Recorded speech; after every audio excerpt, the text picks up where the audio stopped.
let's say you're given two ramps here. If you were to cycle up, which one would be easier to cycle up? So that this second ramp would be 13 meters long, 5 meters high. This one is 7, but 3 meters high. I know this ramp is shorter, but let's just suppose we were just to say that we cycle only up here only for 7 meters only. Which one would be easier to cycle up? Yeah, which one's easier? See, there are other ways of working out. One way is to work out the angle here. Now, the bigger the angle, the steeper the ramp is, so the harder it will be to cycle up. So find out the angle here and find out the angle here. Okay, and then you by looking at the angle, the angle is an indication of steepness. So work out the angle of this one and work out the angle of this one. So press pause and have a go. Okay, to work out the angle here, well, if you know this height is 3 meters, then this must also be 3 meters. Okay, because it's well, anyway, this would be 3 meters. Now, let's call this theta. This is in fact a right angle triangle here. So now so now the C will be here. Okay, the sun will be here, and you need a sine to heaven. So theta here will be sine. Okay, so it will be sine theta equals, well, you start here, which is 3 over, and then you would hit the hypotenuse, which is 7. Okay, now you inverse sine to both sides, so it will be this, and then inverse sine here, 3 over 7. Okay, and then down here,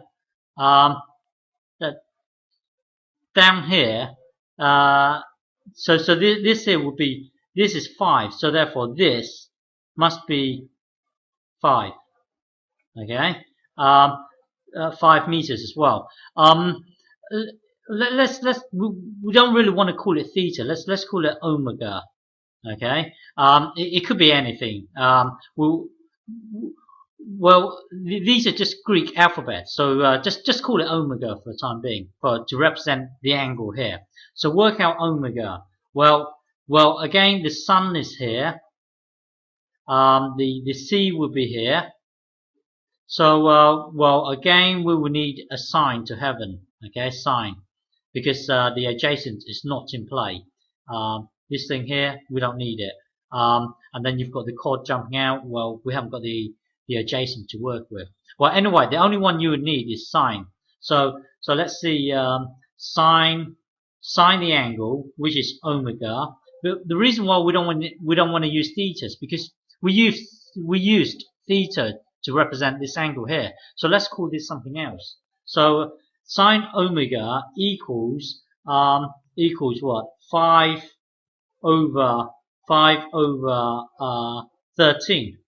Okay, 5 over 13. So now inverse sine to both sides. So it will be omega equals inverse sine here, 5 over 13.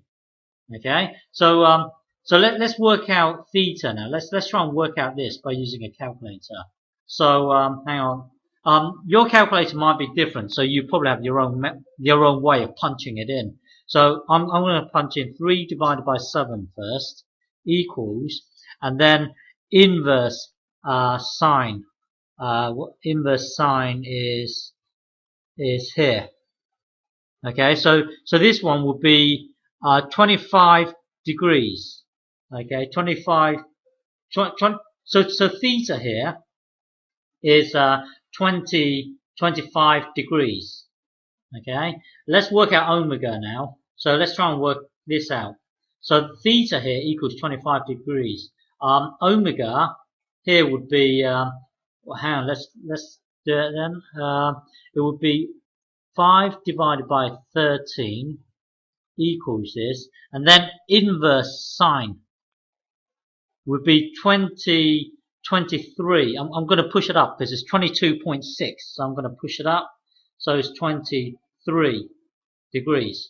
Now, see, this first ramp here, it has an angle of 25. Well, the bigger the angle, the steeper the steeper the ramp is. So this one here is 25, so it's quite steep. This one here is only 23, so it's slightly shallower. So it's probably easier to cycle up this hill, assuming that this is 7 meters cycling up. But assuming that you are cycling 7 meters up as well, this ramp would be easier to cycle up because the angle is shallower here. So well, the angle here is 23 degrees, up here is 25. So choose to cycle up this ramp. Okay?